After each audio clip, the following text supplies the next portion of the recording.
the Berkeley Performance Center. Please take a moment to locate the nearest exit. In addition to the front doors of the theatre, emergency exits are located on the left and right of cross aisles in the orchestra and balcony. Please keep exits and aisles clear at all times, and do not leave bags or personal items unattended.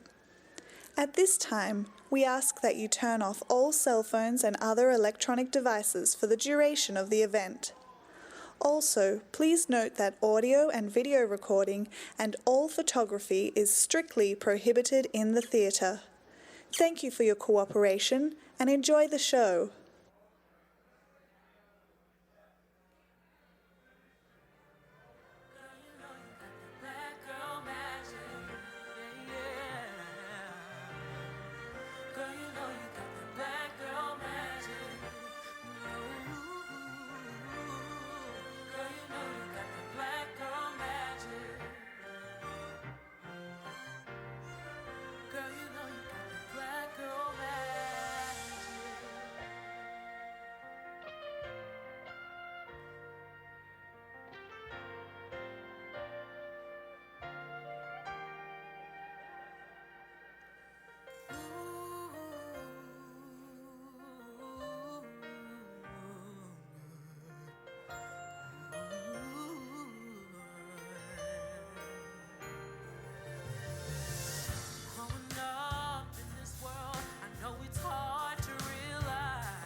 Try to tear us down, but remember mama said he won't put more on you than you can bear.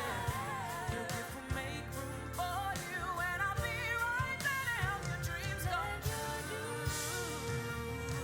Save you far, even if they break your heart along the way.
Welcome to Berkeley, everybody. How are y'all doing out there?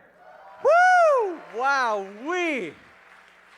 Look at all these bright and shining faces. Hello, students. Hello, parents. Hello, anyone bringing your next Berkeley student into the Berkeley Performance Center. You are at the Berkeley College of Music. You made it. You did it.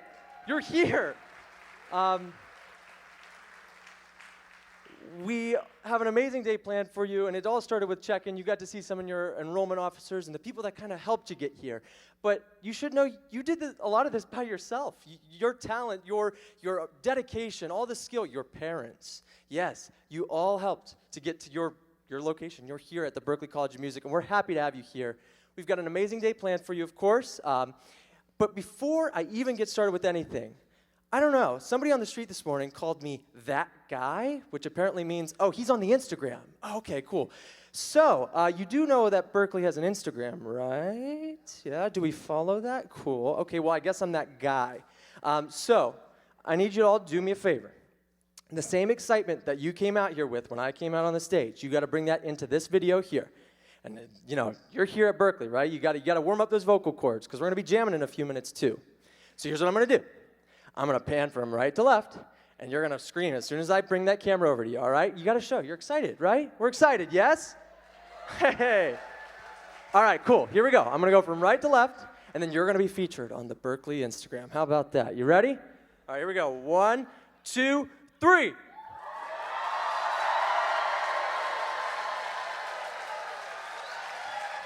Amazing. Bring that excitement to college, and that's exactly what every day is going to be like here. So I got to get the event started, though, because we have a great amount of people to talk to you, and they're all running this campus very well. Before I even do that, I want you to take a look at this QR code. This is where our program is stored. So all you have to do is pull up your camera app, if you have an iPhone, and it'll automatically take you to this link, or this link down below as well. And we're happy to kind of walk you through today's event, kind of learn who's speaking, as well as we're live streaming this event. So anybody who's live streaming, hello. And you could definitely refer to this later on the Berklee website. But this program is going to be your guide throughout the day, so make sure you keep referring to that. All right? So without further ado, I'd like to introduce the special man here, the man who makes everything possible, and he is our president at the Berklee College of Music. His name is Roger Brown. Thank you. Welcome, everybody. Glad to have you here. We're pleased that you could experience what the weather's like in Boston year-round. And we're really delighted to have you here, really excited about the coming year. I thought I'd share a few highlights of some things that are going on and then tell you a little bit of a personal story. One of the things we're excited about is the success not only of our performing alumni, but our composing alumni. So with that clue, I'm going to ask you a question. What would you guess is the most heard piece of music in human history? Does anyone have a guess? Happy birthday, that's not a bad one. What else? Remember, there are 7 billion people on earth, and not all of them speak English, and not all of them live in the Western Hemisphere. What else do you think might be the most heard piece of music in human history? Maybe the iPhone ringtone. I have a theory, and it's not verified, but so far no one has disputed it, that the most heard piece of music in human history is the theme from Game of Thrones. I believe I'm right, because over 1 billion people watched that show last year, and collectively it's probably close to 2 billion people. It's the most shared and downloaded piece of television in human history. And the composer of Game of Thrones is a man named Ramin Djawadi, who grew up in Germany. His family was originally Iranian. He now lives in Hollywood, and he also does the score to Westworld. And while we're discussing people who have recorded great music for fantasies or superhero shows, I'm really proud of Pinar Toprak, who scored the movie Captain Marvel. Anybody see Captain Marvel? It is the biggest grossing film in history where the score was done by a woman. Pinar is actually from Turkey. And that caused me to think, well, right after Captain Marvel was the Avengers Endgame, which was an even bigger film, and the composer of that was Alan Silvestri, who's a Berkeley alum, who also did, your parents would remember these, things like Back to the Future and Forrest Gump. So he is a very, very successful and famous film composer, which also made me think that Lord of the Rings was composed by a Berkeley alum, Howard Shore, a Canadian who also did the Saturday Night Live themes. He also did, in the same year, Mrs. Doubtfire and Silence of the Lambs, which shows the range he has as a composer. So when it comes to film and television composers of the first order, we are really tearing it up. And I was just in Los Angeles for a meeting of our alumni, and I met, I'd say, 30 people whose full-time gig is recording and composing and recording video game music for major games all over the world, which is a profession that really didn't exist when I first started here. So that leads me to an observation that part of what you learn when you're at Berkeley is not just music, it's not just the classes, it's not just learning from your classmates as other people. How am I doing here? You can go on a world tour and meet people from 101 different cultures on this campus.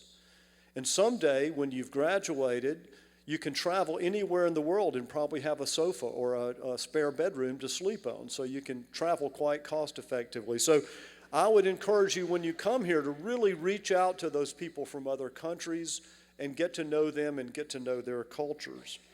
So we're proud of these film composers. We're proud of the fact that our alumni have won 294 Grammys, 85 Latin Grammys, Emmys, Tonys, Oscars, sort of every major award a person can win in music, theater, dance, or film. But I'm most proud of the human contributions that our alumni make. So I want to tell you a short story. My mother's 90 years old. She lives in the small town in North Georgia where I grew up. People always ask me where I'm from, and I tend to say South Boston just to bedevil them. But anyway, I'm actually from North Georgia, a small town called Gainesville. Any Georgia people in the house? Probably not. Yes? Yes. Where are you from? Okay, Atlanta. That's where everybody's from. And that's where everybody I grew up with lives now. Anyway, my town is famous for chicken farming. But anyway, so my mother's 90 years old. She suffers from pretty advanced dementia. And a couple years ago, I had an idea to see if I could find a Berkeley music therapist who could go do music with her every week. My mother played trombone in the Atlanta Symphony Orchestra, and her mother was a piano accompanist for silent film, so long musical tradition in her family. So this young alumna has been going every week to see my mother and just play music with her. She plays the harp, the piano, and the guitar. She is fantastic. And it has been such a source of joy for my mother. And she can hardly remember the names of her grandchildren, but she can remember all the lyrics to Michael Row the Boat Ashore. So this is a note. I want to just read you this note from Kelly, the music therapist. Dear Mr. Brown, I had a great session with your mom yesterday. She was in a great mood the whole time I was there, which is not always the case. She sang or hummed along with me. It's always great to see how much she enjoys music. The songs we did were Edelweiss, Oh Susanna, My Favorite Things, Tennessee Waltz, Hallelujah, My Darling Clementine, You Are My Sunshine, How Great Thou Art, Amazing Grace, America the Beautiful, Battle Hymn of the Republic, and The Call. I also wanted to tell you that last week I passed my board exam, so I'm officially a board-certified music therapist. This morning I had a job interview with Clayton County Schools and was offered a job as a music therapist in one of their special education schools starting in the fall. So not only are our alumni out there winning all these awards, they're actually enriching and changing the lives of people like my mother. So welcome to Berkeley. I hope you have a great day. I can't wait to welcome you here in the fall. It's going to be fun. Thanks.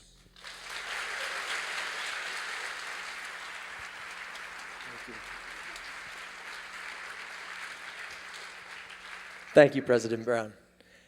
So, You know, he's absolutely right. The possibilities here are endless, and we know that you all belong here, and you know, you're going to find your place here for sure. Find your stage, and that's what you need to pursue. I was happily able to do that here, and I'm happy to be on this stage today. Now, one part about Berklee that you have to know is that, you know, having technology, I mean, one thing that makes Berklee so special is we are always looking for the forefront of every bit of technology, because technology is shaping music as well.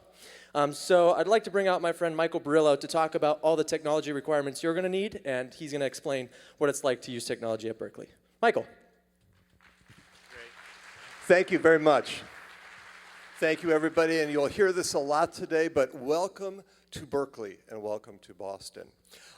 As you probably all know, I'm going to tell you a couple things that you do know.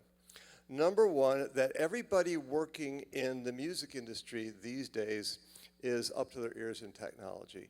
Technology is really an important part of just about what anybody does, whether you're a writer, whether you're a performer, whether you're coding software for music software or for anything else. It really, it's an important part of the entire business.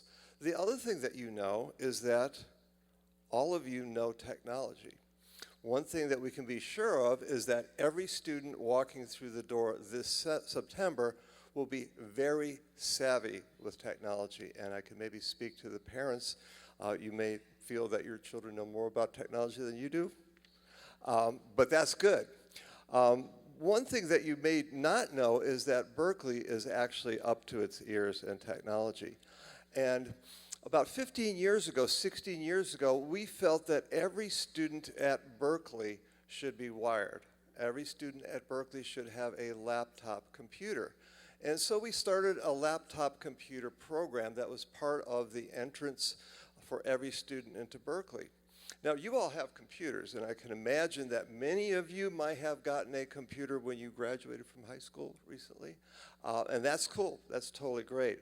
But the laptop program, the requirement really is about making sure that everybody at Berklee is on an equal footing when it comes to technology.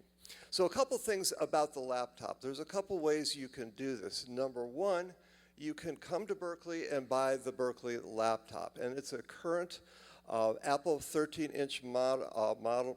It's got a Retina display through 2.3 gigahertz quad Intel Core, and it's a really pretty good machine. Now, you may know that Apple recently released a new set of MacBooks. We're not sure if we're going to be getting the newest ones or which ones, but that'll be coming out soon. If you do have your own Mac laptop, you can bring it. And if it's a recent model, I would say in the last year and a half, that would meet the minimum requirements that we have here at Berklee. So bring your computer with you when you check in, and if you want to keep the one you have, that's great. If you need a new one, we'll give you a really good deal on that. So the other part of that is really with the laptop, and whether you bring the laptop of your own or buy one from Berklee, is the Berklee Core Software Bundle. And this is in place to make sure that everybody has a baseline for the applications that you'll use in your studies here. Some of these start from Microsoft Office, kind of the standard in the business world, to Pro Tools, which is really the standard in the audio production world. So we make sure that all students coming to Berklee have a very robust set of tools to work with. And so this is part of what every student will get at Berklee. And there's a lot of cool things in here. There's a music notation program. Again, as you do writing here at Berklee, some of that will be with a notation package. And we use Finale here. There's software here that will help you practice Smart Music, AnyTune, Earmaster. All these things are to help you learn about music and to produce the musical ideas that you'll come up with. So a couple things to think about. First of all, we kind of skipped through one thing quickly, but the computer is only one part of this. And the computer by itself as a musical device is kind of useless. You need a couple things to really make this a true musician's tool. One of them is an audio interface. The inputs and the outputs on a typical laptop computer are okay. However, if you want to do any type of recording, whether it's a guitar, whether it's vocal, whether you're horn, you really want to be using an audio interface. This gives you a cleaner sound. This gives you more options, more flexibility when you're recording. And we have available, the audio interface is a PreSonus Audio Box 2. It's about $120. It's a really good interface. It sounds great, and it's a fabulous value. The other thing that you'll want to have that, again, many of you probably already do have, is some sort of keyboard controller. And you got a link you'll have to that IRC code, a link to all the PDFs that are involved in today's activities. One of those will be Intro to Music Technology at Berklee, and this will be kind of a listing of the types of keyboards that you would look at. There's a few basic requirements: USB connectivity, bus powered, class compliant, meaning all you need to do is to plug it into the computer, and to have some type of real-time control, some way to control the sound as you're playing it.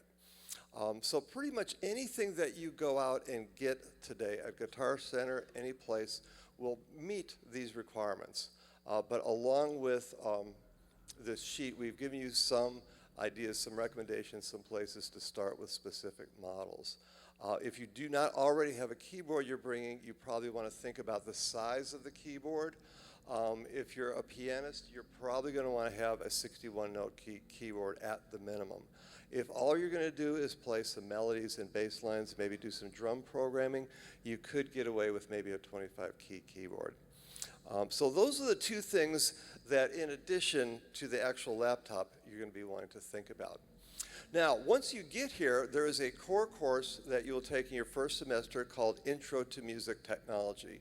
And this course is really about a few different things. Number one, it's to introduce you to the basic core fundamentals of music technology. These are things that will apply to your work in any major and into your professional life. The other thing that we do is it's a kind of hands-on course. It's a project-based course, and we want everybody to be able to produce their musical ideas. So in the context of this course, you'll be learning to produce music starting out with Reason, and then everybody at Berklee will go through and just get a basic idea of how to work with Pro Tools. This is great because you're able then to kind of reach the entire world of music production with the ideas that you came up with on your own. Now, many of you, I imagine, are already using music software. Many of you are already probably using Pro Tools. And this course is a wonderful course for people who haven't had much exposure to music technology. But we do understand that many of you are coming to Berklee with some prior knowledge. And because of that, there is a test-out exam that you can take when you get to campus. It's an online exam. If you're interested in testing out, keep your eyes and ears open. It's really during the week that you check in here. And if you get an 80 or better on this online exam, you will get credit for MTech 111. The other thing we're starting to do now is Berklee Online offers a course which is really the equivalent of Intro to Music Technology. It's Music Production 101. And if you have taken that course, or if you are taking it now, or plan on taking it this summer, you can get credit for Intro to Music Technology from taking that course. Okay? So essentially, when you get to Berklee, we're going to give you the tools, and we're going to get you started with what you need to know to be a complete wired musician. Now, a couple things to think about. Technology always requires support, and there's a number of different support networks that you will get when you're here at Berklee. First of all, I think you may be going today to the Learning Center on your tour. The Learning Center is a comprehensive place that's connected to our library that offers all sorts of tutoring services, but also technology classes. So some of the programs that you'll get in your laptop bundle, you might not be using immediately in classes, but there'll be tutorial sessions on using that software. There's the Computer Support Center, the Student Computer Support Center, that on your first day here, you will become acquainted with, and that is really your point of contact for any tech support issues with the laptop or the software bundle. The other thing is my department, Electronic Production and Design, hosts Intro to Music Technology, and we provide a whole host of tutoring services specific to that course in technology. So if there's any takeaway, I've kind of given you a lot of information here. Again, this is all going to be up on the PDFs that you'll be able to download. But if you just think about Berkeley's URL, www.berkeley.edu, if you just add /computers, all the information that you'll need to know about the laptop bundle, about the software package will be there. So really easy to remember. So a big shout out to all of you coming here to Berkeley, and I just want to point out one thing. This semester, or this fall, will be the first time we are admitting principals who will be electronic digital instrument principals. This is a new initiative for Berkeley. Do we have any of the principals here? Any EDI players? Yay, EDI. So I will be seeing you guys later. So these guys are pioneers. They're the first students coming to Berkeley who will be using their computer as their principal instrument. So we're really looking forward to this academic year. A lot of cool things going on at Berkeley. And so once again, welcome. Look forward to seeing you in the fall. Thank you. Mike. Hey. Thank you, Michael.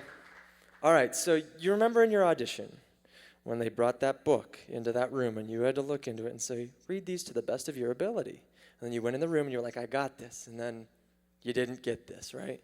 You remember that? Yeah, me too. Don't worry about it. Now, we've found the perfect medicine to that. We're going to teach you how to sight read here. And that's done with our wonderful ear training courses. So I have my friend Alan Chase here who will be out to speak to you about our ear training programs. Thank you very much. Thanks, appreciate it. Welcome everybody and congratulations. I want to join everybody in congratulating all the admitted students, and we're very excited about you being here in the fall. So I'm going to keep this very quick and tell you just a little bit about ear training, which is one of the components of our core music program, a sequence of courses that everybody takes in the school. And that's really an important tool for you. This line here is something that I believe very strongly and I experience really every day, all day, that ear training gives you the tools for creativity and expression. It's not something that you just do to get it done. It's musical power that you have, that you use to make creative choices and express yourself through music and connect with people and communicate. So what do you learn in ear training? We train your ear. Not this part, not the outer ear, but the inner ear, the brain processing of musical information, and what musicians call having a good ear. It's going to help you learn to read musical notation, to sight sing, which might sound daunting, but it's totally learnable. Everybody can do it. It's basically to look at a piece of music for the first time, get a reference pitch, and be able to hear in your head what the notes sound like and produce them with your voice. No matter how good of a singer you are, technically and sound-wise, you can get the notes and the rhythms. Write, play, and sing anything. And what we mean by that is anything that you hear, you will be able to write down. And that's literally true. You can get there in a couple of years of work. And the last line, actually I would expand that from better note, chord, and rhythmic notation, but also perception, cognition, processing, understanding. You'll hear more the more you work on ear training. You'll notice more things in music and you'll be a better musician. Whether you're a producer, a teacher, a therapist, a songwriter, a composer, a performer, anybody who improvises or interacts live musically, those things all involve ear training. The goal is to build connections between sounds that you hear, your inner hearing, or that's your musical imagination, the image of sound in your brain, notation, writing it down so people can read it, terminology like chord symbols, what is a F sharp minor 7 flat 5, your voice, which is a tool every musician has, and your instrument. If you're a vocalist, you'll also learn to use a pitched instrument just in a basic level to help you with your ear training work, like a keyboard. The methods we use, this is kind of the opposite of our music technology program. We do use technology. We use web-based dictation and practice sites and things like that we've developed. But a lot of the things we do in ear training are really ancient and universal in music. They go back really to the beginnings of human music. Call and response. You hear something and you try to do it yourself. We use a system called movable dose solfege. I'd be happy to answer questions about that via email if anybody has any later. But it's a very common system. It's used throughout the English-speaking world, and there are similar systems in other languages and places. And it's a way of naming the notes by the function and steps they are in the key. We recognize notes, tones, and chords by their function, how they relate to the key or the tonic. We break complex rhythms down into a limited number of subdivided basic things so that they're digestible and understandable.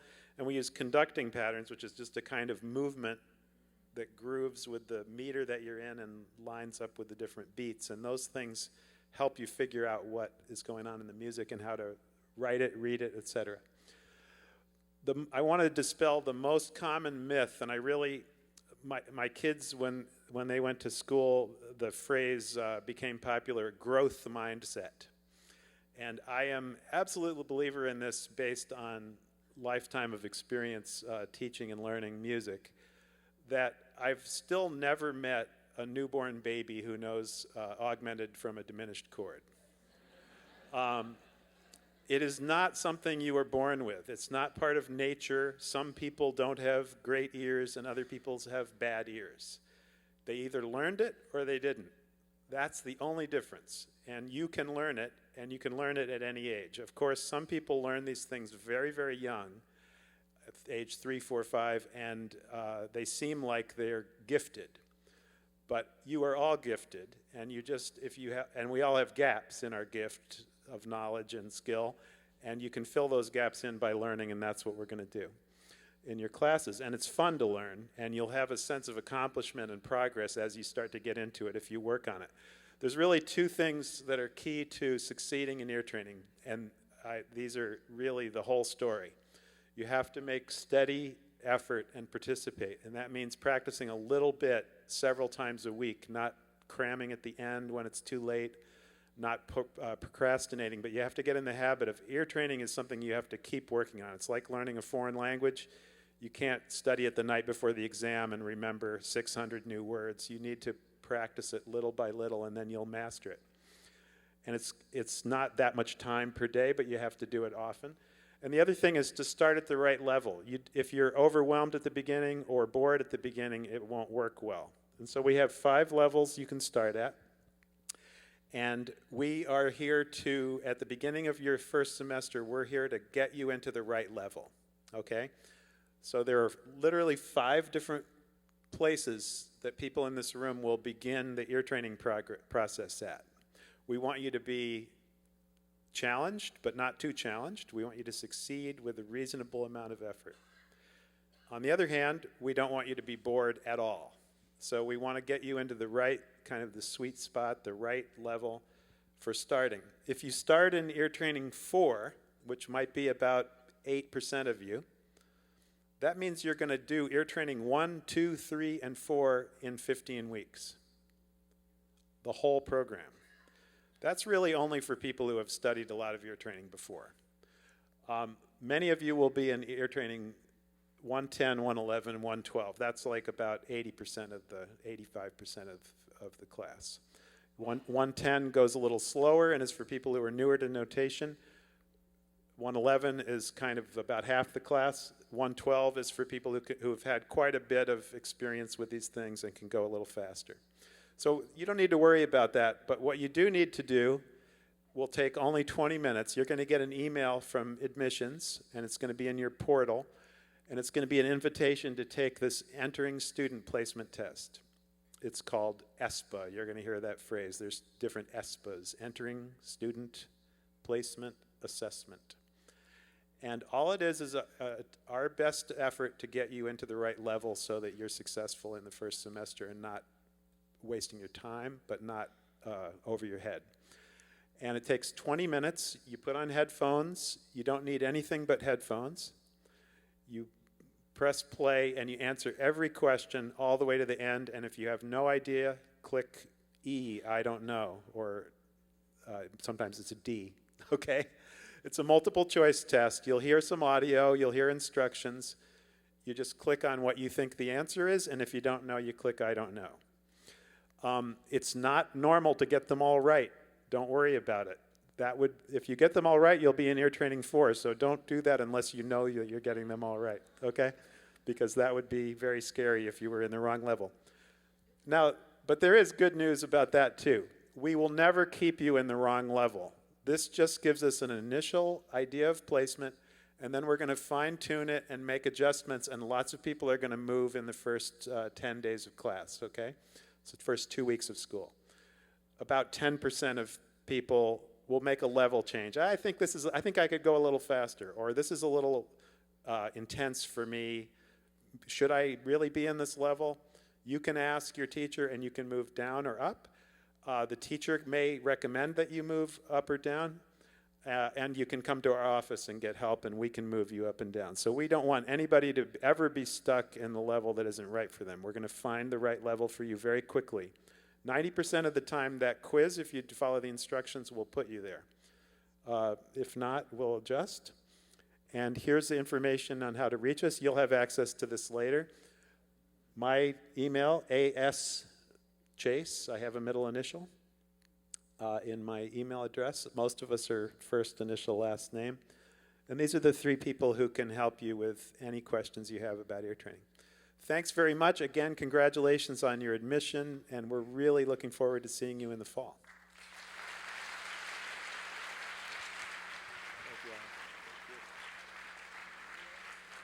Thank you, Alan. All right, so that was the ear training portion. Another part of your core music's actually going to be harmony, or learning jazz theory, a little bit of theory every which way. And there's no better leader to that program than our man, George Russell Jr.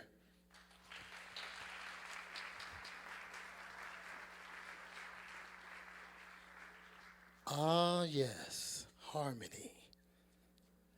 You love harmony. Harmony is awesome. Harmony is spectacular. Harmony is cool. Harmony is from God. Harmony is like the cowbell. You can always use more of it. Ah, yes, harmony.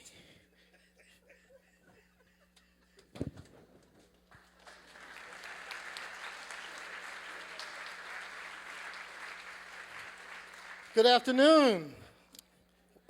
I was hearing things. Did you guys hear any? Or was it just was me? Was it just me? It's just me. Well, what is harmony? One may ask. Harmony is the nuts and bolts of music, the study of chords, the study of scales and progressions, and how they typically function in music. There are a lot of great things about Berklee, but what I believe set Berklee apart is their harmony curriculum. There are a lot of great music schools, but the harmony curriculum here, I believe, is what just sets us apart. There are 4 levels of the harmony core. All of you will take an entrance exam. It's called the ESPA. And this entrance exam it's basically a diagnostic test. And there's no need to fear because it is impossible for you to fail this test. We just need to make sure that we are placing you at the most appropriate space. As I mentioned, there are 4 levels of the core. The first one, MAT, which is an acronym for Music Application Theory. And in that class, we work on diatonic harmony, how to build chords and scales, how to voice lead a little bit, how to best notate music, and some simple arranging techniques for bass and drums. So it's a very, very lower level, foundational level, but very, very important. The second level is Harmony 2. That's where we get into the more non-diatonic chord harmonies in terms of secondary dominants, tensions, deceptive resolution, extended dominant patterns, modal interchange, second level. Third level, which I believe is the meat of the harmony curriculum, and that is where you will experience the chord scales. You also experience substitute dominant chords, modulations, and diminished chords. And then the last one, Harmony 4, we get more into how dominant chords function, i.e. how dominant chords be acting and stuff, okay? Dominant chords do a lot of things, and we talk about the ways that you typically see them function. Also some modal harmony and compound chords. After you get through the core, you want a little bit more harmony because, of course, we all want a little bit more harmony, right? You can take electives. There's harmonization, reharmonization techniques, advanced harmonic concepts, the music of the Beatles, the music of Stevie Wonder, the music of the Yellow Jackets, the music of Duke Ellington, just to name a few. Okay, so we study these artists and we talk about how they do what they do in terms of harmony. Now, studying harmony gives one the opportunity to do what they love to do in a more informed way. I'm going to say that over here just in case you didn't hear me. Studying harmony gives one the opportunity to do what they love to do, but you do it in a more informed way. And plus, it's a part of the curriculum, so you have to do it. You can either say it's mandatory fun or it's something that you love to do. I go with option number 2. That's my recommendation. We have several support systems in place to help you. We have a learning center full of tutors, ready and willing and able. We have several sessions designed to help those who are struggling in this area. I even do a session myself called Chilling with the Chair. You come in, we talk about harmony. It is where all the cool people are. You know? And that session happens every Monday at 1 o'clock. So come by, say hello, you know, if you're struggling or if you're not struggling, if you just want to say hello. More than that, it's just to let you know that you do have access to me, okay? So never be afraid to call up or email. Email's best. There's an assistant chair. His name is Tom Honowski. Tom is bomb. And we have a wonderful administrative assistant. Her name is Emily Baker. So between the three of us, I'm sure we can answer any questions you have and make sure that we provide the kind of support that you need. For those of you who are a little concerned about this subject, I would like to leave you with one thought. Harmony is nothing to be afraid of, okay? As a matter of fact, I'd like for you to repeat after me. Everybody, the whole family, Pookie, Ray Ray, Shakina, baby daddy, everybody. Okay, we ready? Harmony? Harmony. I'm not afraid of you. Harmony? I ain't scared. Bring it on. Because you will help me do what I love to do in a more informed way. Welcome to Berkeley. I look forward to meeting you.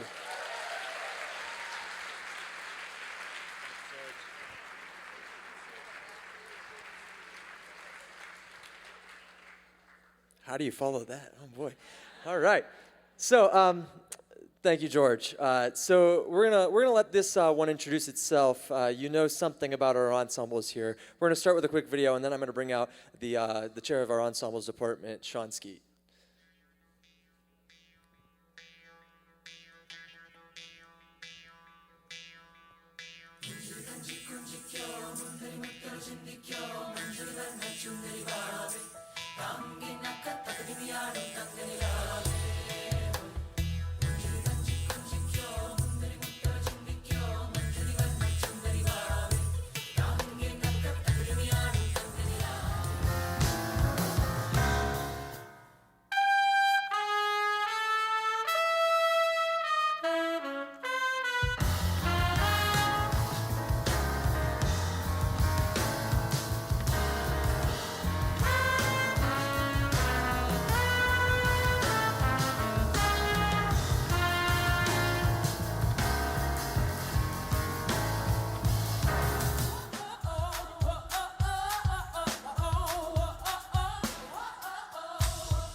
take you far.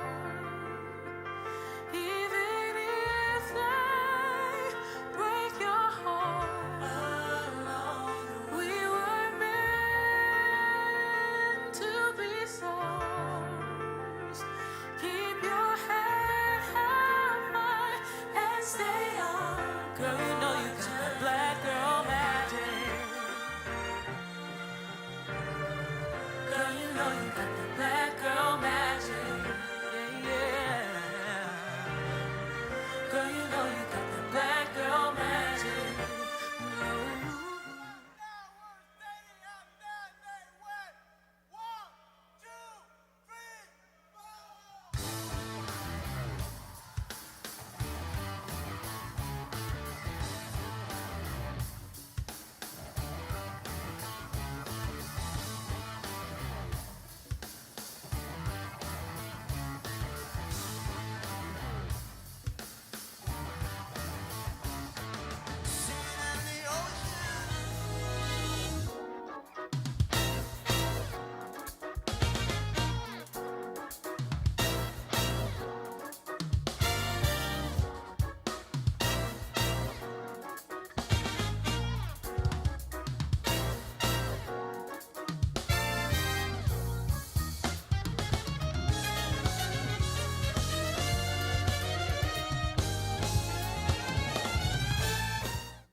Good afternoon, everybody.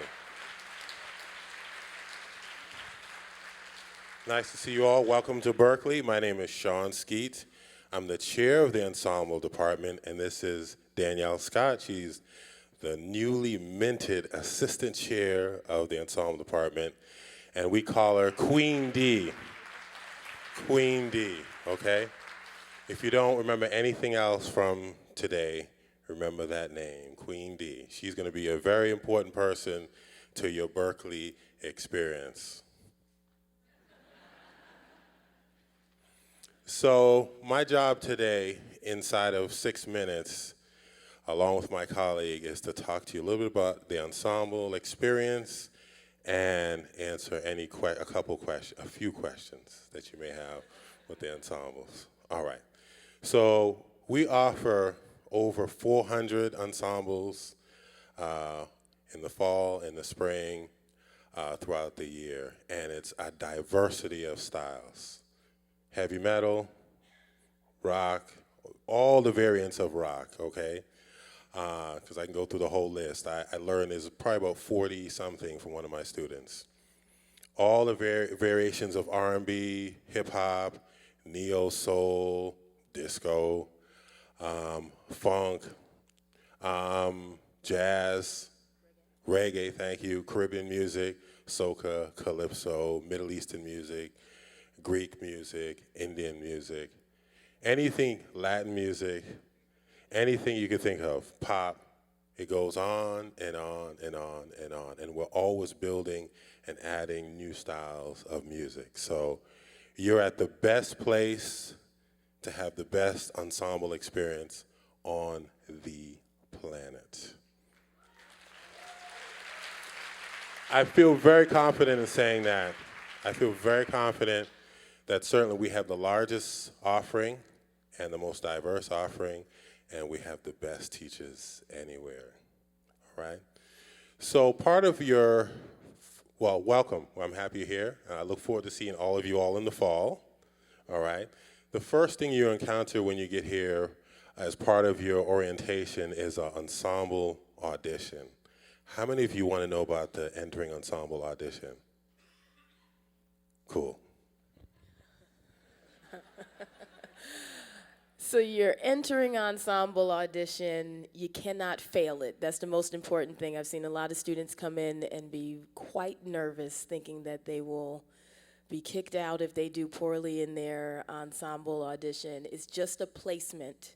So that way we know what level of ensemble to place you in your first semester. So it's very important to know that we place you in a ensemble for your first semester, and that's based off of your preferred styles and also your prepared piece and how well you do in the other aspects of the audition. But you cannot fail it. It's just for us to get an idea of what you like to do and also how you would function in a group setting.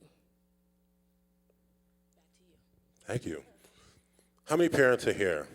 Family and supporters. Okay. Did you have a question on what an ensemble experience is, what it is? Did you kind of curious? Because it's a whole department. It's the biggest department at the school. Was there any questions about that? So you know what it is? Everybody's cool? Yes? Go for it. Yes. Yeah, I was hoping somebody would be bold enough. So the ensemble experience is an opportunity for the students to learn to play in a variety of band settings. And we have ensembles that are students who are less experienced, and then we have an ensemble experience for students who are extremely experienced.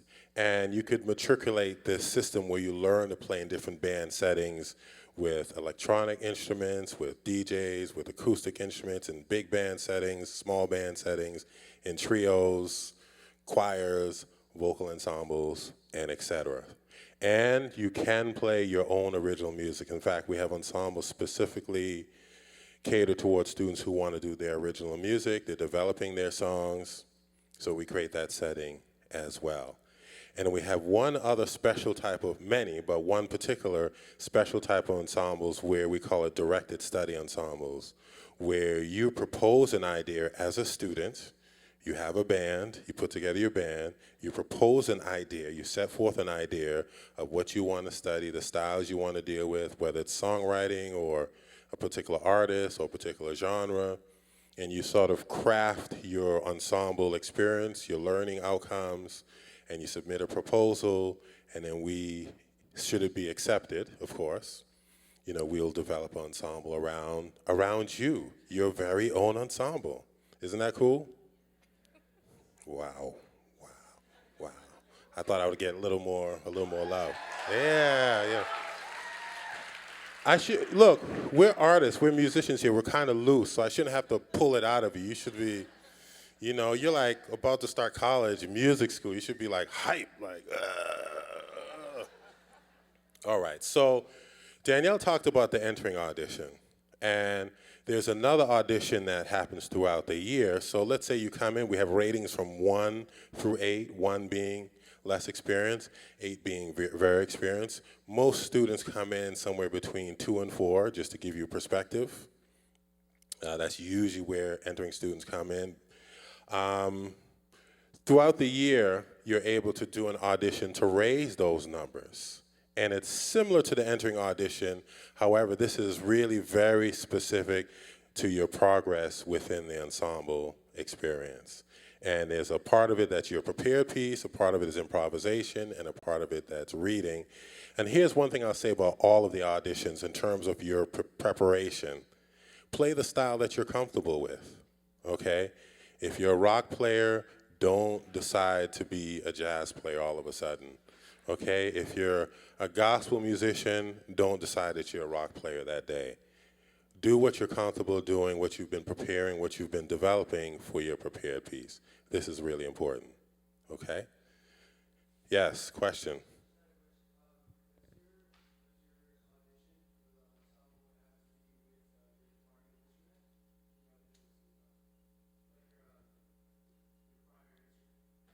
So for your entering audition, you do have to audition on your primary instrument, but then you do have the opportunity to declare another primary instrument. So you can function with 2 instruments. So let's say you come in primarily as a guitarist, but you also would like to take ensembles and function as a vocalist or a bassist. You would have to declare those instruments and have an audition so that you would get a rating, so that when you want to play bass in this other ensemble, you have a rating so that you can sign up as a bassist instead of signing up as a vocalist or having to sign up as a vocalist.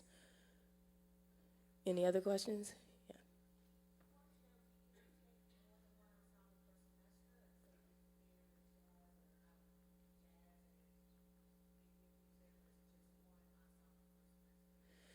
So when you're entering, your schedule is built for you, but after that, you can take as many ensembles as your credits will allow. Do we still have time? Oh, you want to? I'm getting the hook. You getting the hook? Okay. So I just want to emphasize one thing, because I will come out here and have fun, but I could tell you, all students take ensembles for at least 4 semesters, 1, 2, 3, so for 2 years, and depending on your depending on your major, you may take more ensembles. If you're a performance major, you do for all 4 years. So you'll be interacting with us a lot, okay? So remember these faces. Remember these faces. We're going to be a big part of your life at Berkeley, and we're here to make it a great experience. One thing I want to say, because I'm getting the hook, one thing, and that's Danielle just spoke to it. Sean trying to talk, take 2. Is that the first semester we build your schedule for you, and particularly for the ensemble. A lot of students want to select their own ensembles. We actually do it for you. But after that, you're on your own. You select your ensembles. But I just wanted to be clear because it comes up. You know, you'll see ensemble on your schedule. The 2 of us are actually selecting the ensemble for you based on your audition. Just so you know, it's really important. I know there are lots of questions. And you can look on the ensemble department website at Berkeley, and you can find our emails, and you could email us with other questions that you have in preparation for being here at Berkeley. But welcome, nice seeing you. Look forward to seeing you in the fall.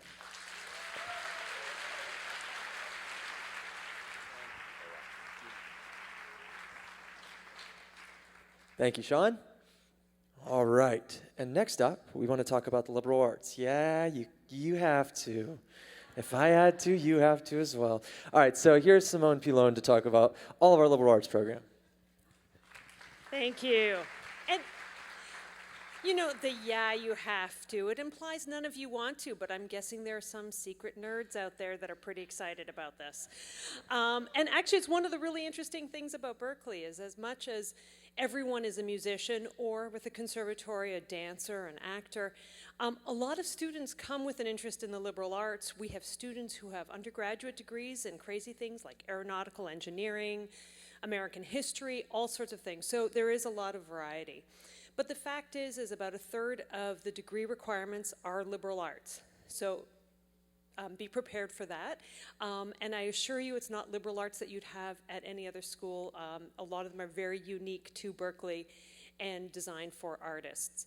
And one other thing I'll mention is that at some point you are going to have to take a math or science. And this sometimes scares students, but I want to tell you right now that we have options that are great for everyone. So if you didn't like math or science in high school, don't worry, don't freak out when you see that. I trust you, we've got some great options, including we have a bunch of courses by a faculty member who's a volcanologist, and not like, you know, those of you who are nerdy like me and remember Star Trek, not like Vulcans, but volcanoes.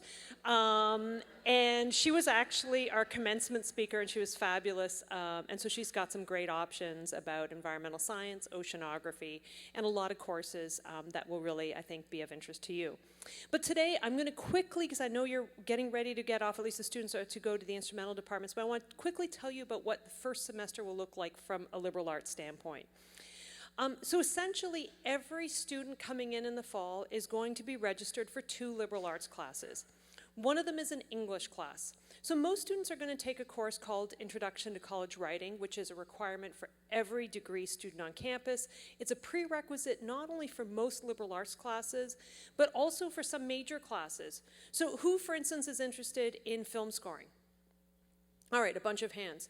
So for instance, intensive intro to film scoring, which is the requirement to get into the film scoring major, has intro to college writing as a prerequisite. So we really tie these things in throughout your career.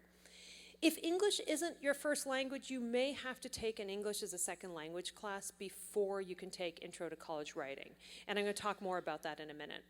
The other class that you're going to have to take in your first semester is LENS. And so LENS is not exactly an acronym, but it's sort of an abbreviation that we use for what we call the engaging seminars. So these are seminars required of all first semester students, so everyone takes one of these. And the idea of them is to get you interested in thinking about a specific topic, but also learning more about Berkeley and meeting other people around you. So again, let me talk about those just quickly. In terms of English, we do have an English placement test that's required of students from non-English speaking countries and students whose first language is not English.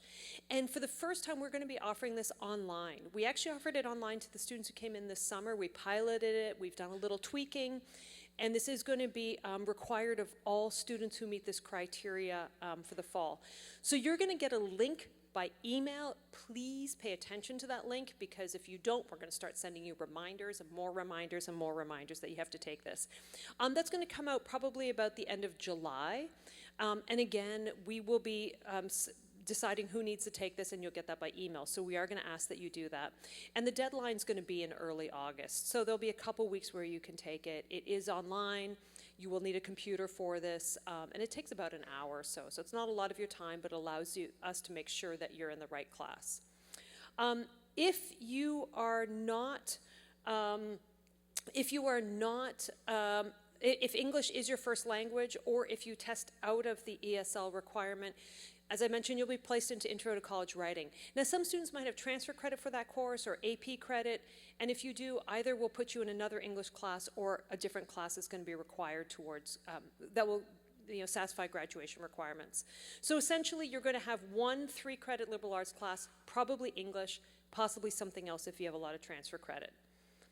The second course you're going to have is called Lens, and you'll see that there are a bunch of options here for Lens. So as I mentioned, these are called the engaging seminars. They all start with engaging with. So engaging with artistic space, engaging with Boston culture and history, engaging with contemporary issues, engaging with the community through service learning, and engaging with Valencia culture and history. Is anyone here planning on going to Valencia in the fall? Oh, amazing. All right, well, that's going to be a great experience. So as you might have guessed, as I put here, engaging with Boston culture and history is only offered in Boston. The Valencia one's only offered in Valencia for very obvious reasons. And essentially, as I said, these courses are going to get you to think about a specific topic, to engage in it from an artistic point of view, and to also learn a bit about Berkeley. So, for example, we have a faculty member who teaches engaging with artistic space, and he looks at festivals and about how, for instance, a city or a certain square can be converted into a festival, and get students to think about, okay, what does it take to create a festival? And you actually have to brainstorm what your festival that you would create would be and how you would do it. Engaging with Boston culture and history. We have someone who focuses on the sports history of Boston, takes students to Fenway Park, but then also talks about the links between sports and culture in Boston. So these are great ways to get to know different students, but also to start engaging in some of these topics. You're going to get an email about this one also. So you're going to have your opportunity to rank your choices for these. So 1, 2, 3, 4. And you're going to rank these. If you're going to Valencia, you don't get to rank. The option is Valencia or Valencia. Partly, well, and there's a reason for this, because it will allow you to learn about Valencia, which we think is pretty important when you're studying abroad in your first semester. But please take the time to rank these. We do try to make sure that every student gets their first or their second choice. Occasionally that's not possible, but in general that's what happens. But if you don't rank them, we just put you in whatever we want. So take the time to rank it. It will come by email. And again, it will be similar timing, probably the end of July or early August. And I'm just going to add one more thing before I conclude, is that some of these Lens courses are offered as living learning communities. And so what this means is that students in the same class also live together in the residence halls. So you have you're with this group in your class, you live together. Usually your roommate will actually be in the same class. And that way, you've got this community that's being built in the classroom, but also in the residence halls. And you do work, obviously, in the classroom, but the faculty member will also come into the residence halls from time to time to do office hours or activities. And there'll be other activities that happen there based on your class. So this is something that we started a couple years ago. We keep expanding it. This fall, there are going to be 18 of these in the 160 building, the 150 building, and 270. So if you're in one of those, I hope you're really going to enjoy it. You'll find out when you get there whether you're in one or not, but it's a really great experience. Our feedback on these has just been absolutely fantastic. So if you're in one of the living learning communities, we call them the LLCs, I'm sure you're going to enjoy it, and I hope you'll take advantage of all that offers. So that is all for me. I'm going to pass things back to Nico, and enjoy your day and welcome.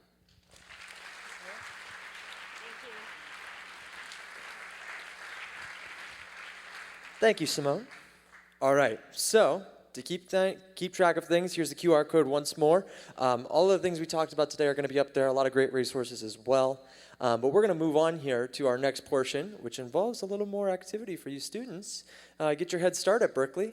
So I'm going to bring out my friend Alexia Rosari to talk about all of our next events.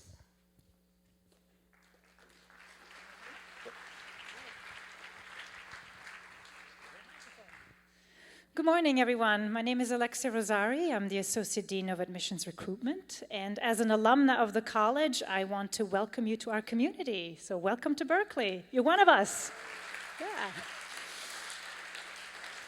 So I have the pleasure right now to orchestrate, conduct, I'm using musical terms, the dismissal of the students to meet your departments. So very exciting segment. So you will be shortly separated, just briefly separated from your parents and families to go meet your departments, and then you will be reunited in the 160 building for the jam session. So I would like to invite my colleagues to come on stage.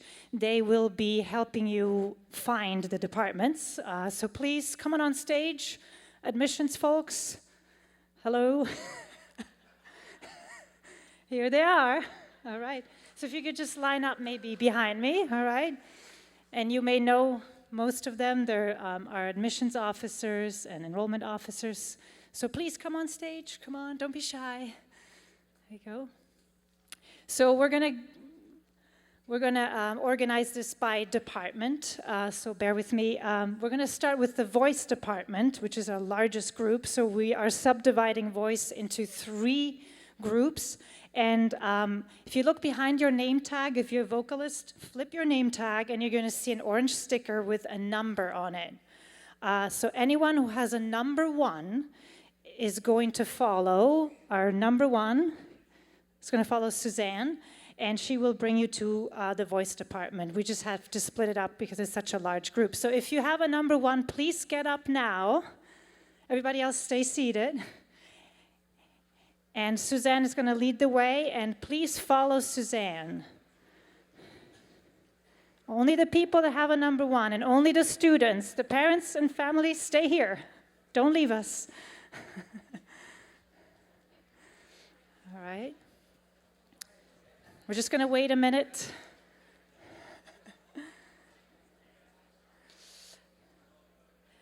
And then anyone who has a number 2, please get up now, and you're going to follow Alex. So please make sure you stick with your guide. Number 2, follow Alex right there. This is fun. That's why I said orchestrate. It's like, right. We're just going to wait a few seconds just to make sure we don't get confused. And everyone with a number 3, that's the last group in the voice department, is going to follow Britt. We're going to go this side. We're going to take the other side. Here we go. Britt is right here. Here we go.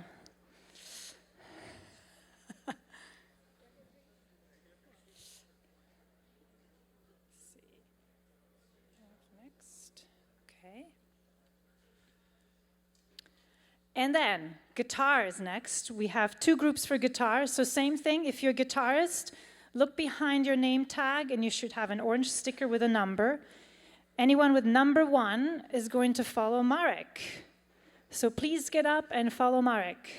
Guitar number 1.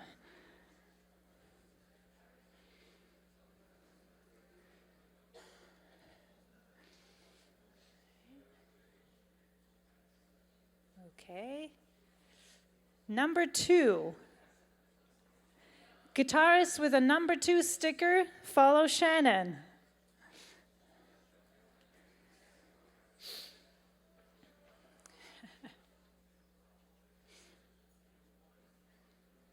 If feel like we should be doing a tap dance or something up here, but I'm not talented enough. I'm not going to. Moonwalk. It's as far as it gets. There you go. We're having fun. Yes. Oh my God, it's been live on TV streamed. So there you go. Next one is bass. So bass is just one group, no stickers, just everyone who's in the bass department. Please follow Daniel.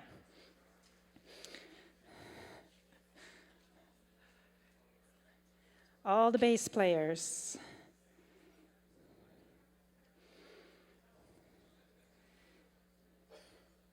Oh, and yeah, bring your instruments with you. You're not coming back here. After that, you're going to go straight to the 160 building for the jam session.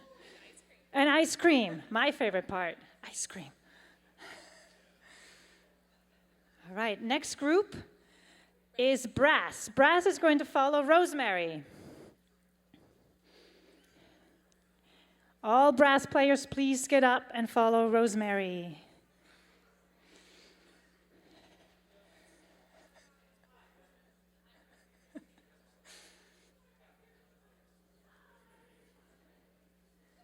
All right.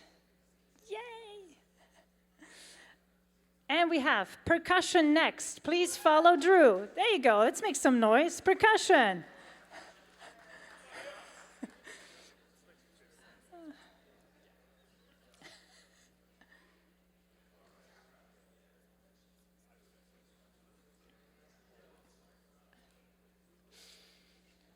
And after percussion, we have piano. Piano, please follow Matt.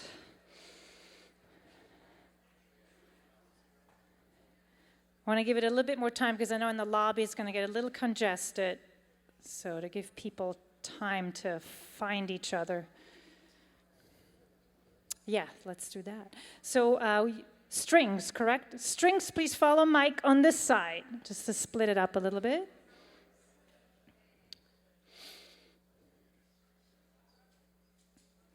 String players. All right. Excellent. And we have woodwind next. Please follow Matt. We have two Matts. First one was Matt Hennigan. This is Matt Owens. Woodwind. Woodwind, please follow Matt. Right there.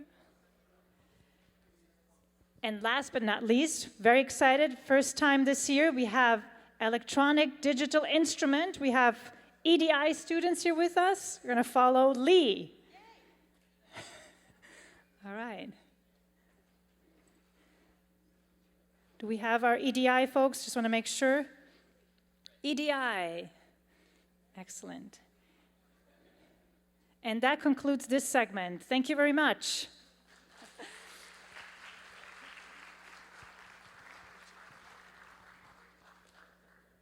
Thank you, Alexia. And I'd like to just say thank you to all of you. Really, this isn't just a student decision, it's definitely a family decision too. And you know, I try to thank my parents every day, so thank you for what you're doing. I assure you, at Berkeley, your students are in great hands. So speaking of great hands, the man who's in charge of maybe making that dream come true, here's Mr. Damian Bracken to talk to you and address all of you wonderful parents. Damian. Thanks, Nico. Hi. Welcome back. How many of you have been here before at the BPC? Many of you. Beautiful. So I get to talk to you about one of my heroes. His birthday is today. Do you know who that is? One of the greatest vocalists, Tom Jones. Remember Tom Jones? I remember when I was young, as an 8-year-old, I grew up in Ireland, I'm from Dublin, and we used to go down to my grandfather's farm on the west coast of Ireland every summer. And my father and I had a little tradition. He would wake me up at 5 o'clock in the morning, and he'd go, "Come on, Damien, we're going to the Strand." The Strand is the beach in Ireland, right? So 5 o'clock in the morning in Kilrush, the west coast of Clare, we'd hop in the car and my father would boot down these narrow country roads, blasting Tom Jones. It's not unusual to be loved by anyone. And we would be singing at the top of our voices. Those are fond memories. Now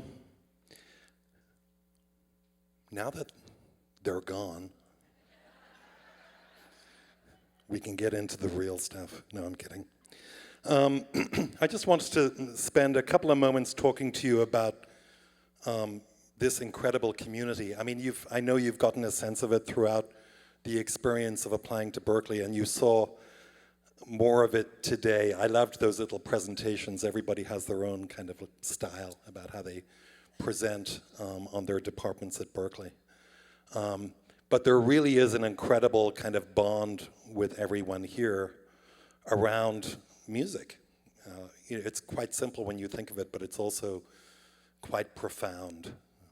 And the connections that are made here last with your students for the rest of their lives. And it's one of the reasons that Berkeley alumni are so successful in the industry is the connections that they make, the bonds that they create here at the campus go on to serve them in their careers after leaving Berkeley.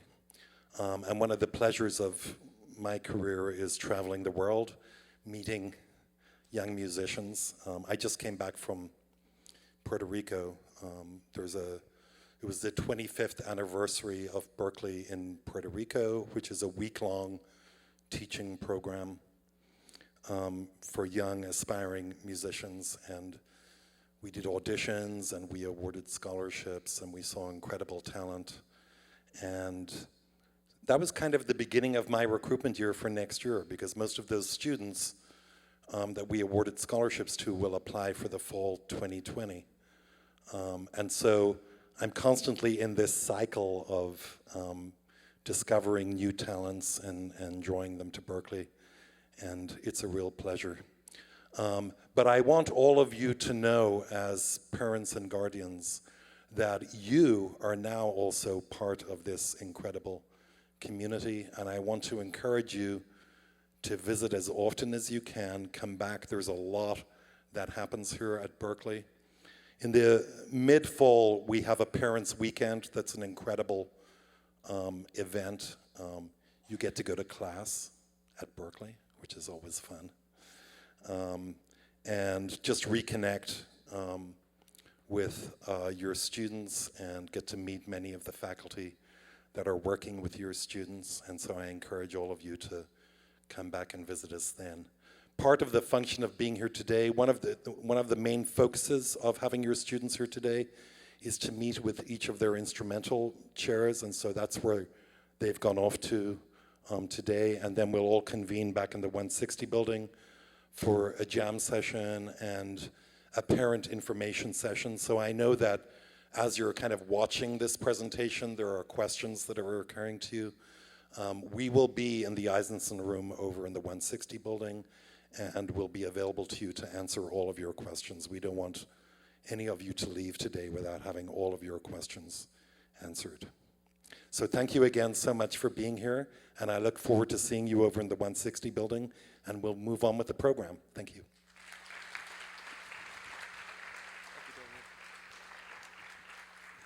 Thank you, Damien.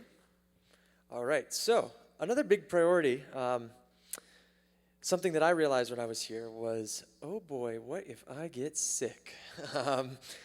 And I still call Mom every morning just to let her know, am I sick? I need a prescription. I still don't know how to call a doctor. That's okay.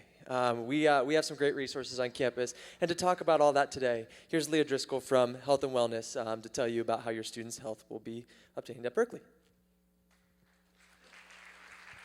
Thank you. Good afternoon. Again, my name is Leah Driscoll, and I'm the director of our Health and Wellness Programs area. I'm the director of our Student Wellness Office, and I'll tell you a little bit about what we do in student wellness, but I'm also here representing our larger Health and Wellness department, and I'll explain the offices that are included in that area. It's great that you're getting this information first because your student probably at some point will get some, hopefully very minor sickness, and I'm sure if they've not called you for weeks at a time, when that happens, they will call you. So it's great that you're getting this information. And to what Damien just said, the resource fair that's happening after this will be a really helpful opportunity for you to ask my team any individualized questions you might have. Around just general student wellness, accessing health care, health insurance. I'm going to go over some of the higher level items related to those areas, but certainly utilize that opportunity to talk with our team about any questions that you might have. So our Health and Wellness Department is made up of two distinct areas. There's the Student Wellness team that I oversee and Counseling Services. And after me, you'll hear Megan Rakes from Counseling Services talk a little bit about those services. There's our website on the Berkeley website. Again, if you go and keyword search health and wellness on the website, you'll find it easily, or really keyword search anything that I might mention today. That's the fastest way to find any information that you might need. And our email is also there, healthandwellness@berkeley.edu. Any question that's either related to student wellness or counseling services, you can direct that way as well if you think of something after today that you want to ask us about. So I consider this the least glamorous part of my job, but the most important in keeping our campus safe and healthy. All of your students must submit immunization documentation. This is very, very important because it will prevent your student from being able to fully check in here in the fall if they've not taken care of all of this. These requirements are from the Commonwealth of Massachusetts. If your student hasn't already submitted their immunization form, I strongly encourage you to reach out to your doctor as soon as possible. Sometimes doctors won't just fill out the form. They require your student to come in for a physical before they'll sign off. They may also be missing some of these immunizations, and some of them are in multi-dose series, like hepatitis B, for example. You need 3 doses. They have to happen during across certain increments of time. So if you are just starting now on the whole series, you're not going to be done by the time your student's not going to be done by the time they have to come here for check-in. We have a third-party vendor that oversees our immunization compliance process. They're Magnus Health, that's the name of the company, and their website is there. It's secure.magnushealthportal.com. Your student will securely upload all of their documents there. They also have a customer service line where they can answer both technical questions and any medical questions that you may have about the immunization requirements. All of this is due by August 1st, so please make sure that you and your student get their immunization documentation in on time. The student health insurance plan. So in the Commonwealth of Massachusetts, all students attending college or university must carry health insurance that meets the minimum guidelines under the Affordable Care Act. All of our students are automatically enrolled in our student health insurance plan that's sponsored by Blue Cross Blue Shield. If your family has a plan that's comparable to this, that meets those minimum guidelines in Massachusetts, you can submit a waiver. Later this month, actually some of you, nope, you haven't gotten it yet. Your student, to their Berkeley email, will be receiving a communication from our health insurance broker, Gallagher Student Health, that provides information about that waiver process. So again, everyone's automatically enrolled. To unenroll, you have to submit a waiver showing sufficient health insurance coverage. At the point at which, if you successfully waive, that gets communicated to the bursar, and that's removed from your student's bill. Again, don't delay on submitting that waiver. I recommend you do it as soon as possible. There's information that you all will be receiving about what the minimum guidelines, minimum requirements rather, for the insurance is, so make sure that you take a look at that. So a little bit more specifically about my area. So we're located at 32 Fenway in the lower level. Our number is up there. It's 617-747-6575. And we post a lot of our content and events we have going on, reminders on timelines, just general health education through our Instagram and Facebook accounts, and it's just at Berkeley Health and Wellness. What I love seeing on our Facebook page, I'll often see parents tagging their students in things that they want them to go to. It's a great idea. I love seeing that. And it's a good way for you to know what's going on in our community.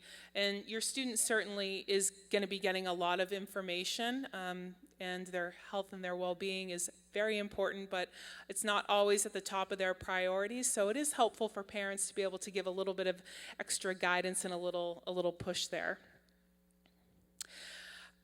We orient ourselves around 3 large areas of wellness, so performance wellness, emotional and spiritual wellness, and physical wellness. And I've listed off some highlights of the services and programs and education that we provide in those areas.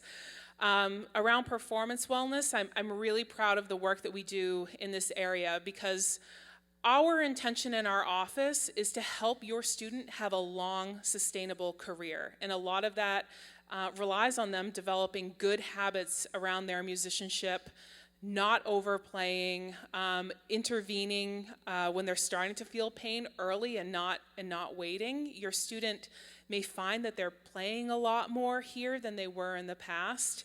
And so we have a lot of services intended to prevent those injuries from happening. So we have on-site physical massage therapy. I should also say, a question I often get, these services are at no additional cost. They're a part of what your student pays for as being a student here at the college. One-on-one Alexander technique.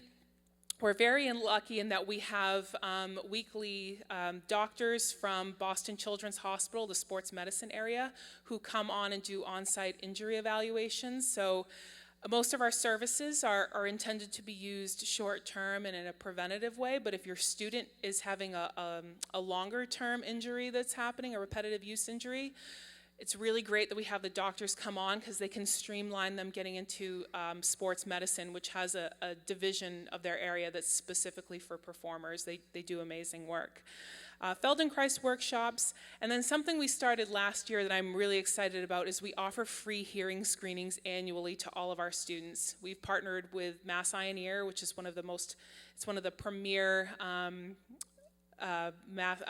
and ear teaching hospitals here in the U.S. They come on site, they do the screenings for free. Something we're adding this year is that the doctors are also going to come on site and will they will pour custom molds for students to receive custom earplugs. We also give away free musicians' earplugs. So we're very, very passionate about protecting your students' hearing. It's one of their most valuable senses and assets while they're here, and we like to get that message out early. Last year, the first year we launched the hearing screenings, we had over 500 students participate, and a lot of that was because of parents and families really encouraging students to do that. So we'll give out more information about that at student orientation in the fall and family and parent orientation, but definitely keep that in mind and encourage your student to take advantage of that.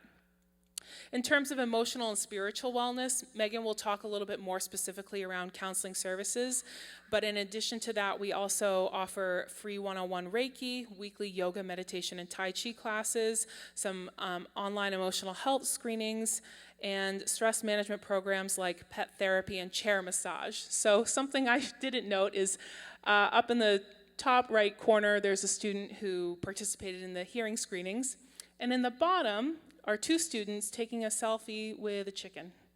And actually, right now, I got a kitten last week, and my student employees are very excited right now because their job is playing with a kitten and relaxing. So throughout the semester, we like to offer those opportunities, and I find for our students, they get, they're here knowing what they want to do, and it's important to give them those breaks to ground them and,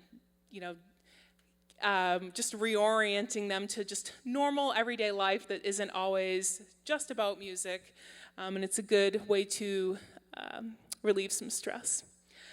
So another thing our office does is we offer assistance in navigating health insurance and off-campus medical services. So we partner with a local healthcare facility that has an urgent care where a majority of our students end up going for care. One thing I want to highlight in particular is today, again, at 3 o'clock over in 160 Mass Ave, our case manager and student health liaison, her name is Leona Chow. She's the one that specifically helps students getting connected to off-campus healthcare. So not just at our contracted healthcare facility, but if they need to see a specialist or anything like that. If your student knows that they're going to need specific health care off campus, it's a good opportunity to have a conversation with Leona now, and she can help you with helping your student get connected to healthcare here. I will say when it comes to healthcare, we are in one of the best places in the world that you could be in terms of world-class healthcare. They often refer to Boston as the city of eds and meds, colleges and hospitals. That's what we have here.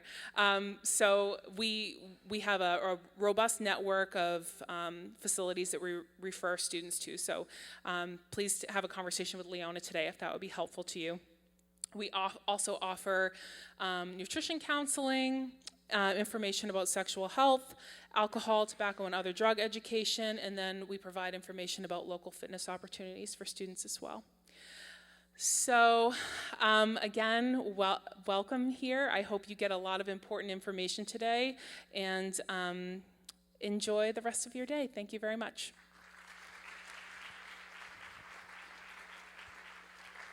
Thank you, Leah. All right, and to perfectly segue into our next, there's a lot of great counseling services on campus as well. I, as a student, have never felt that I didn't have somebody here. It's sort of just the magic of music as a universal language, but there's always somebody looking out for you, and Megan's one of those great candidates. So Megan Rakes. Hello. Well, good afternoon, everybody. My name is Megan. I'm one of the therapists at the Personal Counseling Center that Leah talked about. We're located at 54 Fenway, so if you get a chance to come check us out, we're right across from a very peaceful, beautiful park to walk around, which is pretty appropriate for counseling and relaxation. So I'm here to just kind of give you a brief overview of the counseling services that we do offer our students here. Any enrolled student can get free counseling sessions at our center. This is the personal counseling team that we have on board, and everyone is we're all generalists, we're all licensed mental health clinicians in the state of Massachusetts, but we also specify in personal interests as well of certain types of therapy and certain personal passions that we pursue outside of work that can sometimes be appropriate to share with students as well, like mental health awareness, reducing mental health stigma, breaking down barriers to treatment, those kind of things. So you can see us there. And there's a personal bio of each therapist on our website if you want to check that out. So some of the services that we offer besides one-on-one counseling, which is primarily what we do, but we also offer group counseling because that could be very effective in a lot of times our students or young adults prefer sometimes peer support around a lot of the stress that they're experiencing through the transition from high school to college or just young adulthood in general, being away from home for the first time, stress, academic stress, relationship stress. So we do also offer free group counseling, and that starts up again in fall, so the fall semester, and it will go for the whole semester, and that's weekly. The individual counseling, we typically do every other week counseling, and that's usually just to, so they would have about If they were to do every other week the whole year, that'd be 6 sessions in the fall, 6 sessions in the spring. We don't stick rigidly to that number. If somebody, needs more than that or less than that, that's fine as well. We also do crisis consultation, meaning we have on-call services, which I'll get to in the next slide, but Berkeley understands that mental health emergencies can happen sometimes late at night or on the weekend when, our office is closed. So we do offer after-hours on-call therapy as well, and that's via the phone, and I'll give you those numbers shortly. And we also do referrals. So kind of what Leah was talking about with Leona Chow, who's our case manager, students can just meet with Leona and get referrals for any sort of healthcare providers outside of campus. We can also provide referrals for psych providers, so like medication management for things like depression and anxiety, since we don't have medication management on campus, but we do have wonderful resources in the local community that we can refer them to. So our number's at the bottom, and that's how they can make an appointment, but I know a lot of students don't like making phone calls, so they can also walk right in and make an appointment in person. And the wait time is really not that long. It's usually, they could probably get in right now, either same day or tomorrow, or in the fall, it might be a week, up to 2 weeks of a wait. But again, if it's urgent and they need to see someone in the moment, we also have that availability. So again, we're at 54 Fenway. There are a couple stairs to get down to our office, so if accessibility is an issue, they can call the front desk and we can make sure to make arrangements to meet with them at a place that's more available and more accessible for them. But our hours of operation are Monday through Friday, 9 a.m. to 5 p.m. For some of our regular students, we do offer some evening hours and early morning sessions for the ongoing clients. But some phone numbers to save to your phone, or if you want to take a snapshot, it is on our website, but some people just like to have it in their phone. I always have students in my office put the public safety phone number in their phone too, which is great to have. So public safety, that number is up there because it's the way to get a hold of our after hours on-call clinician. So again, if it's 1 o'clock in the morning and someone's having, a panic attack and they can't seem to ground themselves, they really want to talk to a counselor, they can call public safety and talk to our after hours on-call clinician. Basically, the student would give public safety their first name, their phone number, and then public safety would have our on-call counselor call them right back. And then our counseling services number to make an appointment or to ask questions. Okay, all right, I'm gonna go to the next slide.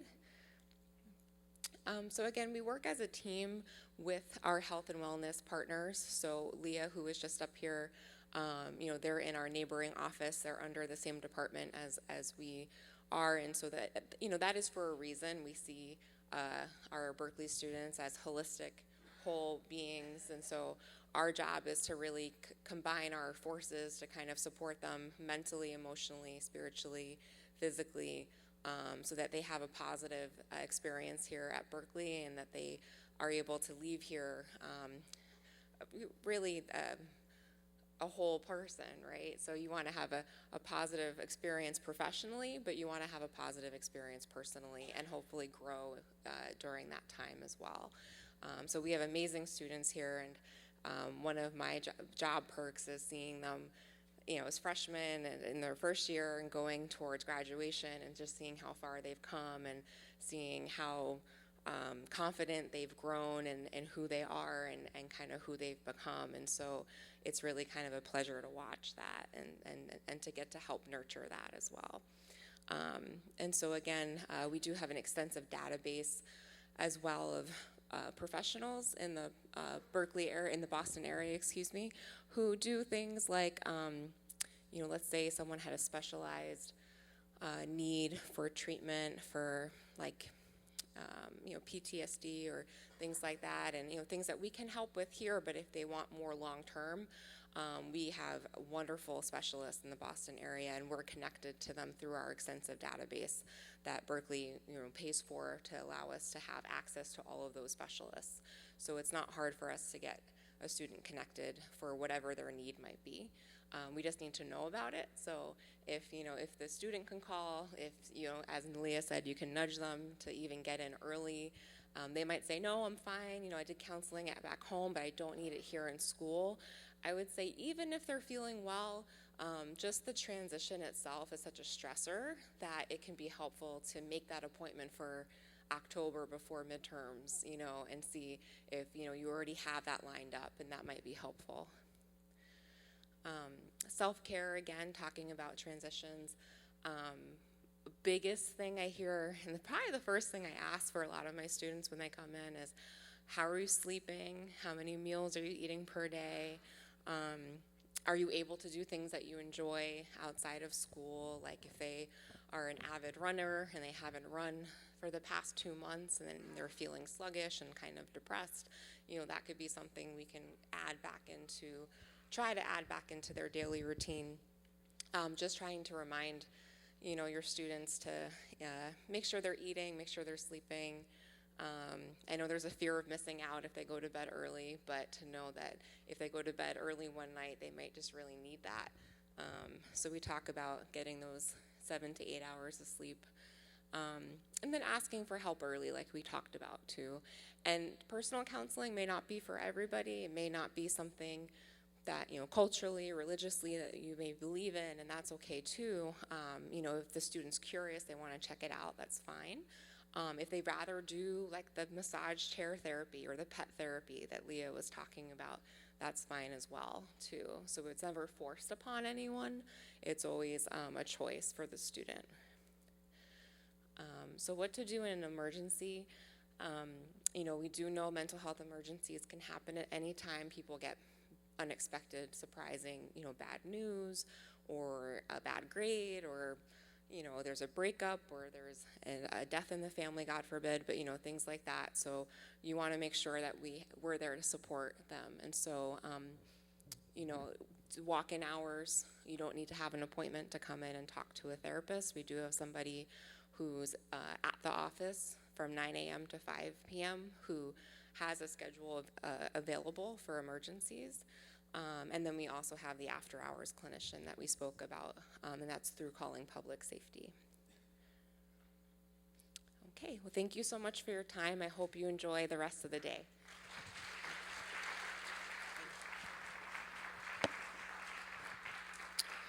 Thank you, Megan. And next up, it is a big transition. You've heard that word quite a bit today. And as I mentioned as well, there's always somebody that's looking out for that, for each department of that transition. And I have my friend Rosemary Dowling to come out to you to talk about campus life for students. Rosemary.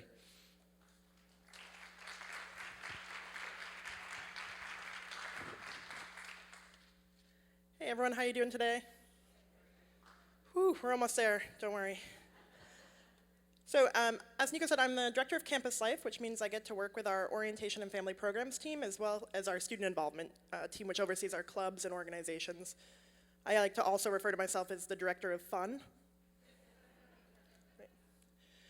Today I'm mostly just here to talk about some dates for you all, make sure you have them listed and some support for you. So this is orientation dates for the fall. This is also online, so if you can't get a very clear photo another time, if you want me in it. Oh. All right, so one thing to know for international students, if you are attending on an F1 status, you will need to attend international pre-arrival. That is a required part of the orientation program. For undergraduate domestic students, you'll be arriving on August 31st and attending orientation through that first week before classes start. And then we do also have a family orientation. This is separate than our new student orientation. It is designed specifically for parents and families.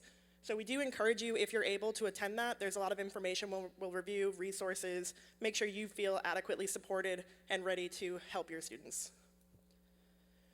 Key date for all of those is July 1st. Registration will open for all 3 of those, so you should head online, sign up for those. Great. Also designed specifically for you all is our family weekend, so save the date, October 11th to the 13th. We're going to have a full weekend of programming for you. This is different than orientation, so family weekend is really designed to give you a taste of what life will be like for your student here, so we have some opportunities for you to see some classes and to hear stories from folks, see some presentations and performances. So it is a little bit different. We'd encourage you, if you are able, to attend both. Again, registration will also open for that on July 1st. The schedule won't be released until August 1st, so if you're a little hesitant and you're like, Rosemary, I don't know if that's worth it, August 1st, that'll come out. We don't close registration until a few weeks before the program, so you don't have to register right away, but for those of you that are super excited and are definitely coming to bother your student that weekend, sign up ASAP. Great.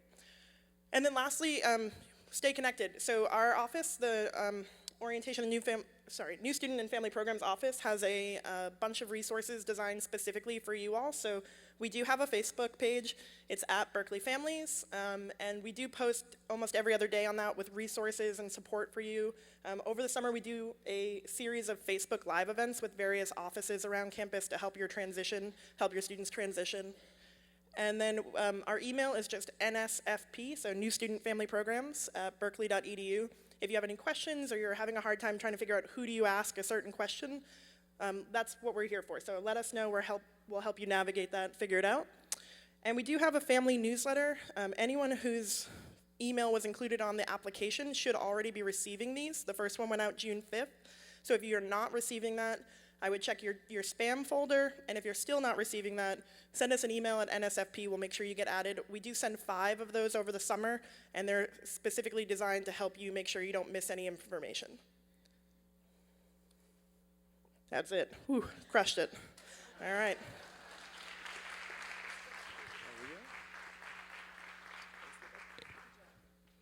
Thank you, Rosemary. And last but not least, we have, if your student's living on campus, I just want to say that that's, as a student, one of the best recommendations to have for that first year. So you've made a great choice. And directing all of that is Mr. Ryan Anderson, and he's going to talk to you about housing on campus. Ryan? Awesome. Thank you, Nico. And he's right. We're wrapping it up. I am the last office, and then we're going to go over to the meet and greet. So if you have any questions about housing or res ed, talk to me there. I'll have a table, we can chat. So this is going to be short and sweet, just a few important dates for you. Some of them are in the past, but I want to explain them. So the deadline for housing accommodations was June 1st. That doesn't mean you can't get an accommodation if you're a student with a disability, but it just means that was the priority date, right? June 4th, that was earlier this week, the housing preference form was sent out. So that's basically just for you to be able to say kind of what your preferences are. So if the building is your top preference, if you have a roommate you want to stay with, or a room type. Keep in mind that we try our best to match as many of these preferences as we can, but obviously we can't give everyone everything that they want. So our top priority is getting everyone their first or second choice. So just keep that in mind, and like I said, we do the best we can there. We are going to, I believe it's July 9th is when those preferences are due. That's not up here, but July 9th is when we need that preference form turned in. July 26th is when assignments will be made. So any point before July 26th, if you call or email asking what building you're in or your placement, we're not going to have it. We will not have it until July 26th. It's kind of a big Tetris puzzle to put together to try to give as many people as much as what they want as what we can. When we get into August 28th, if you're an international student, that is your move-in date. So August 28th is international student move-in. There's a separate orientation for you. Saturday, August 31st is new student move-in. So that is our big move-in day where everyone else is coming to campus. Something to note that we do a hard close over winter break. So we close at noon on Saturday, December 21st, and we don't open up again until January 14th. So please make a plan for your student to be somewhere other than the residence halls during that time. Because I will not have any staff here, so just keep that in mind. And that was the last thing. So I bet a number of you probably have questions related to housing. I'd be happy to talk with you. I'm passing this microphone back over to Nico, and I'll see you at Eisenson. Sound good? Thanks so much, everybody. Thank you, Ryan. And he's absolutely right. That kind of wraps things up here. Before we close up here, I do want to thank the Berkeley Performance Center and their staff for kind of opening the doors for us today, kind of making this facility available. Thank you. It's a personal thank you to me as well because I actually started working here on campus at the Berkeley Performance Center. So your student can work on campus and get paid. Yes, as they've all mentioned, we're actually going to be heading over to 160 Massachusetts Avenue. It's right next door. If you took a tour today, that's where we were, and the CAF. We're going to be meeting up in the CAF. You're going to find your student there, and that's where we're going to be able to get started with the jam session. Upstairs is going to be more parent information, and we've got another rest of the day planned for you. So thank you so much for joining us here, and we'll see you over at 160.